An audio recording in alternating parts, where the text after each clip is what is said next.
As you know, the Centers for Spiritual Living has been doing a series of talks that all the churches or centers are doing. And let's see, the theme for this month is, well, the theme for the year is spirituality in action. So that's what we've been talking about. And in March, the title for the themes this month is Be Truthful in Facts and Motives - Integrity. The first week of March, we heard Reverend Christine talk about integrity, and she gave us a lot of definitions about what that means and how we can develop that attribute and bring it forth into our lives. And then last week, we had Reverend Kathy talk about how God works through us, and she gave some really good ideas about how to let that happen. So if you didn't hear either of those talks, be sure to go to YouTube, which can be accessed through our website. It's very simple to do. So today, I've been assigned the task of speaking about a spiritual life, which of course is of interest to all of us because after all, we're called the Center for Spiritual Living, Chico, right? So, I'll get to this later. What does a spiritual life look like to you? Harmony, love, peace, abundance, understanding, daily practice, joy, willingness to change, wisdom, mind. Oh, mind, accepting what is. Does your spiritual life ever get kind of crummy?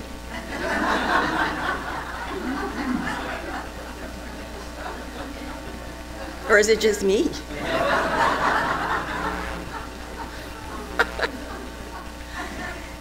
Yeah.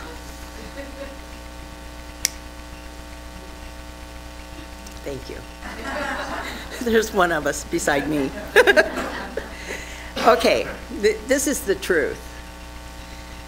You're living a spiritual life no matter what is happening.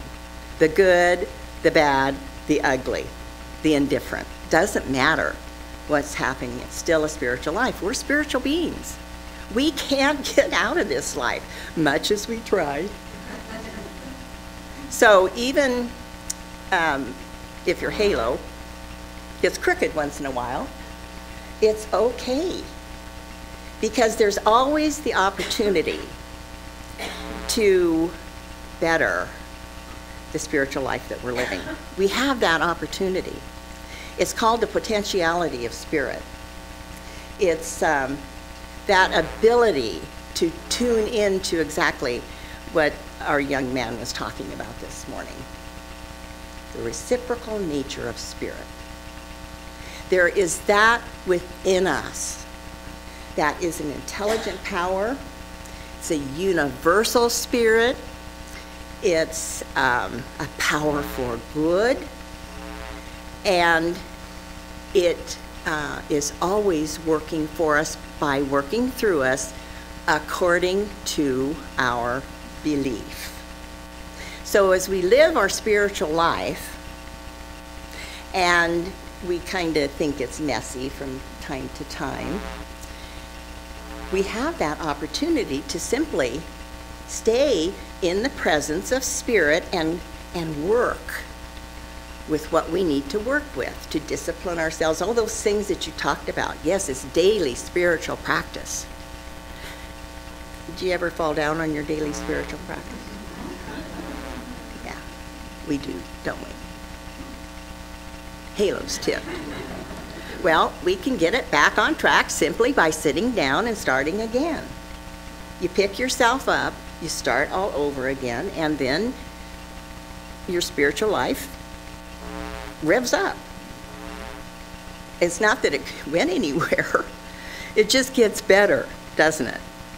When you practice. You have to practice.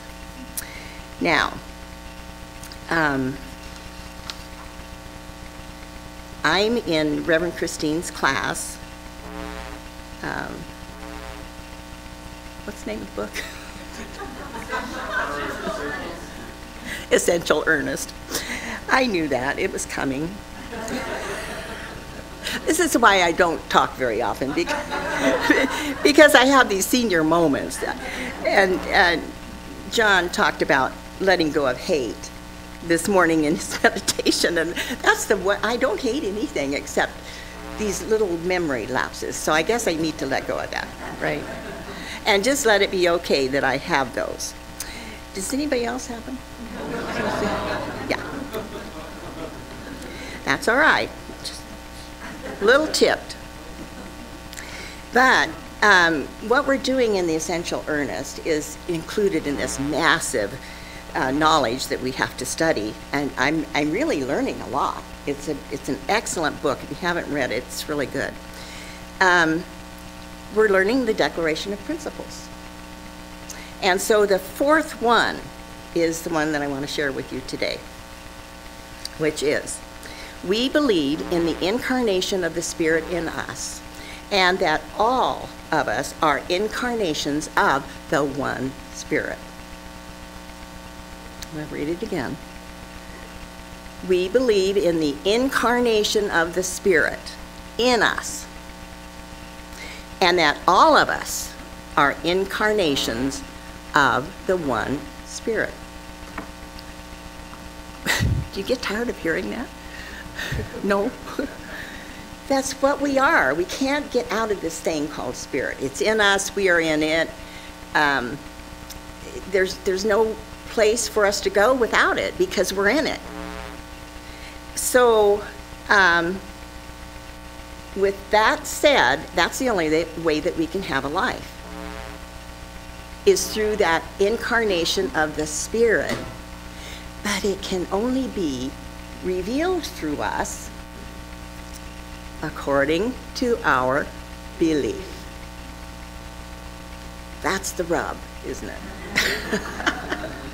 This is where the rubber hits the road, because this is where the deeper work calls to us. You know, what do I really, really believe?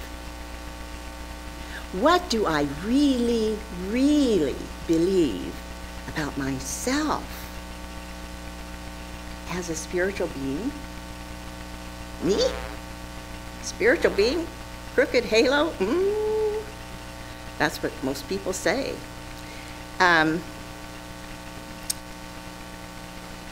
You see, your spiritual living is not a destination. It's according to the choices that we make from moment to moment that are either life-giving or not. It's that simple. Now, does this intelligent power know when we're not making wise choices? No. I told the class and probably shocked them one night. I said, God doesn't give a rip. That's kind of sounds blasphemous, but that God, remember what Browning said? There is a hidden splendor lying in sweet repose, awaiting our recognition. Isn't that the most wonderful thing you ever heard? There's a hidden splendor in all of us. Let's say that together. There's a hidden splendor within me. There's a hidden splendor within me, lying in sweet repose, awaiting my recognition. So, I recognize it.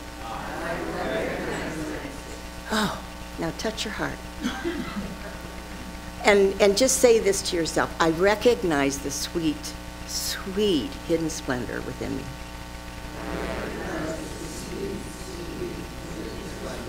Within me. I awaken to it.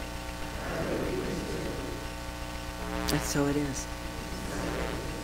Oh, isn't that sweet? Now, oftentimes, it takes an experience of some sort of loss, a tragedy, ill health, loss of a job, divorce, death of a loved one, to bring us to our knees. And some of you may remember Dr. Jess Longy, who came to the Paradise Church in the early 70s. He retired. He had built, he was a great man, great minister. He built $1 million church in Inglewood, California in the 60s. You know, that was a lot of money then. Beautiful, beautiful plant. But when he moved to Paradise, he was speaking one Sunday, and he said to all of us, he said, you know, in my earlier days, he said, I had an experience that absolutely brought me to my knees. I'd never even thought of something like that happening to him. An experience that brought him to his knees. Well, he never did tell us what it was, but it didn't matter, because he said, you know, that experience brought me to find religious science. It led me to the principles that allowed me to pick myself up and start all over again. So if he can do that, we can all do that. And then that reminded me that when I was a very young woman, in my early 20s, I was sitting on a beach in Southern California one day, and I was bawling. I mean, you know, that deep bawl, sobbing that comes from your belly. Saying to myself, and well, it wasn't really to myself, it was out loud, this can't be all there is to life. This cannot be all there is to life. Now, at the time, I had 2 small boys, and I was in a very unhappy marriage. And as I sat there sobbing, feeling sorry for myself, getting a red ring around my rear end, because I'd been on it for so long, something moved in me.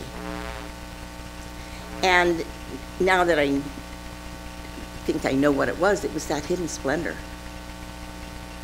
that has always been there, that has always been what we are, that we can never move away from.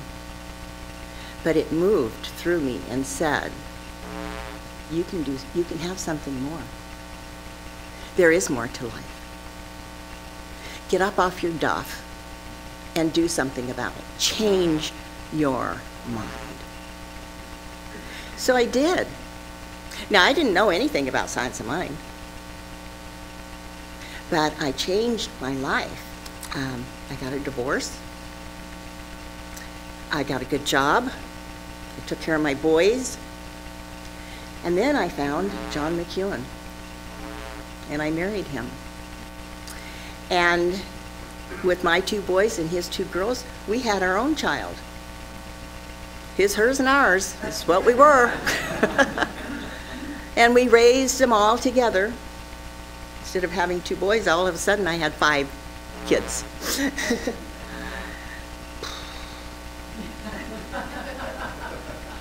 And in this book, he talks about you find the closet of your mind. And there's a verse in Scripture that says, go into your closet in secret and pray. Well, when I was in first-year class, that's exactly what I did. We had a walking, I shouldn't tell this story on me, but it was I was young. We had a walk-in closet, and I took my chair and went in there, because that was really the only place that was quiet in the house with 5 kids. So I did my spiritual work in that closet. Of course, it's the closet of your mind. Turning away from all of those ugly messes that we get ourselves into that is our spiritual life, with our halo a little crooked. But The hidden splendor, if you do your practices, will come through. But see, we got to do it. So we also have to just wake up. Sometimes we fall asleep. We fall asleep with our eyes wide open, going about the busyness of our days, doing the chores that we need to do, you know, chop wood, carry water, cook, feed the animals, cut the lawn, clean the house, whatever we're doing. And sometimes the busyness of life just pushes us away, and we forget about the hidden splendor. We forget that we need to just turn away, go in the closet, sit down, turn within, know your truth. And then Scripture says, "Awake thou that sleepest, arise from the dead, and Christ shall give you light." Awake, thou that sleepest, from the dead. Now that doesn't mean that you've died and you're going to wake up.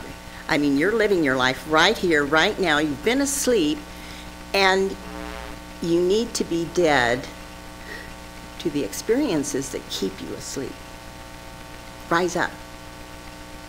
And the Spirit, that hidden splendor, that's the Christ presence within you, will give you light. It will guide your way. It will show you the next step.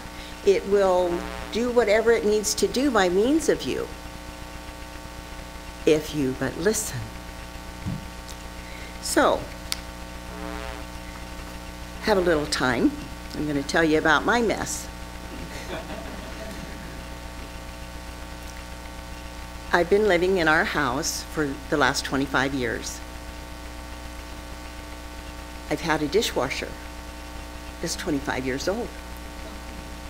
There really was never anything wrong with it except the little cup, the top one, with soap in it, you know, didn't always open. Just once in a while. It would do that.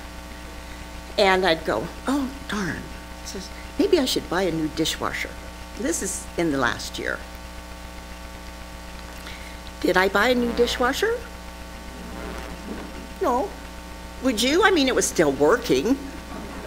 After all. Why spend that much money when it's working? So it did it again. And I said, oh gosh, maybe I should buy a dishwasher. Did I buy it? No. Well, 3 times the charm, but I still didn't do it. I didn't listen to myself. So guess what it did? It leaked all over the floor. Mold. Did you know that water from a dishwasher turns to mold in 3 days? Yep. If your dishwasher's too old, you better get a new one. It is a mess. Rich and I this morning counted up, we've had 8 fans in the kitchen in the last 3 weeks, and they won't turn them off until late Monday. We've been dealing with the insurance company, of course. We bought a new dishwasher. It's sitting in the garage because we can't do anything in the kitchen because the floor is ruined. So all that has to come up. Repairs won't start until, we hope, next week. But the construction company who has done the mold abatement, they couldn't do the reconstruction because they're 2 months out because of the campfire. They're too busy. So we're lucky we have a friend who's a contractor, and we're hoping he's got his schedule going and we can get this done in a couple more weeks, because we can't cook, we can't get in the kitchen. It's all zippered up in this thing, big plastic thing.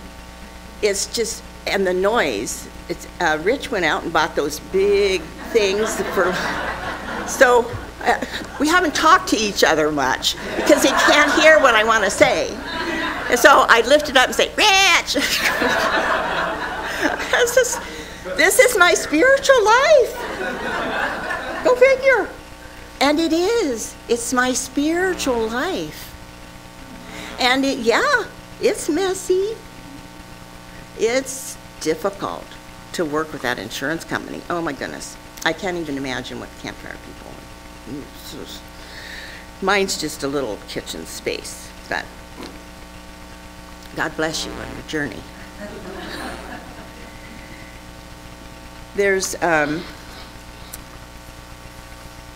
one thing that I think that is wrong with us. Well, it's not wrong with us, it's just that we don't do. And is that we don't identify with who and what we are in truth. We practice forgettery instead of memory. It's the human part of us.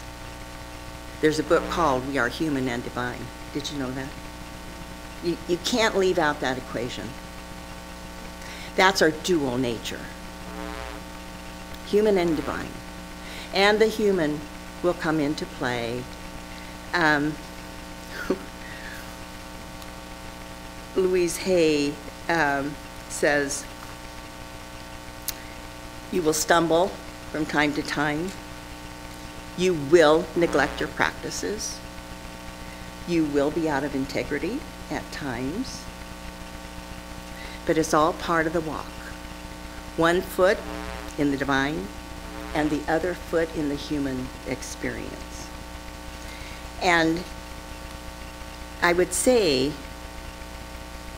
that if we were like Cyrus the Great, do you remember the story of him?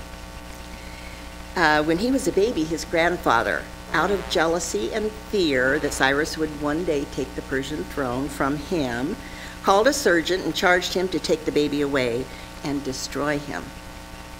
And of course, this was a ruthless tactic in those ancient days with royal families.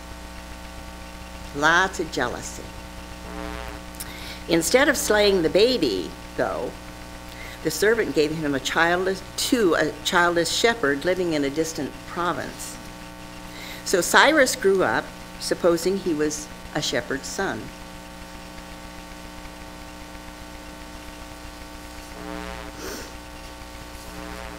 Until one day, he realized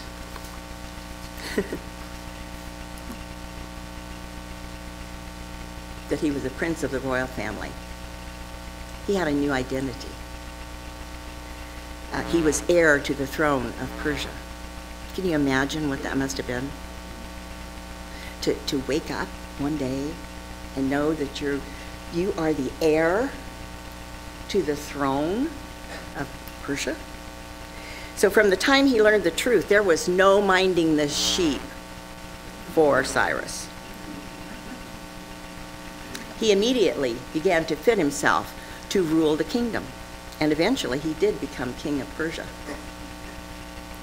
Now the turning point in his life, of course, was when he realized his true identity and whose child he was, which was his first great step toward the fulfillment of his purpose in life. So that story, for me, is a reminder to all of us that we too are children of this great power. The King, God. But there has to be an awakening to the realization of our spiritual heritage.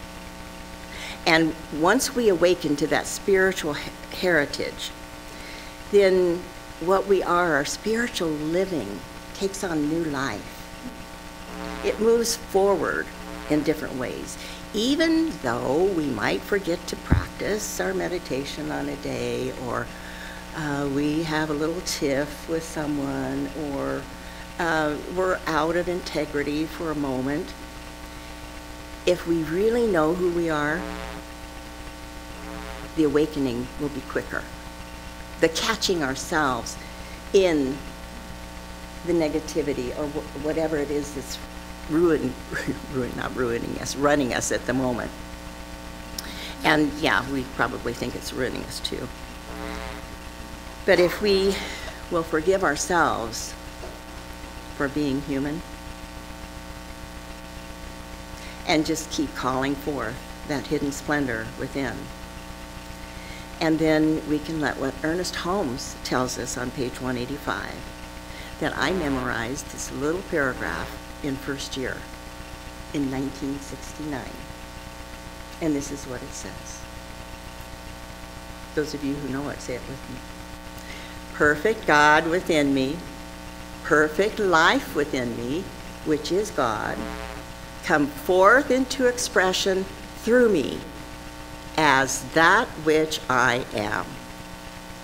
Lead me ever into the paths of perfection and cause me to see only the good. Cause me to see only the good. And when you do that, watch your spiritual life light up like it's supposed to.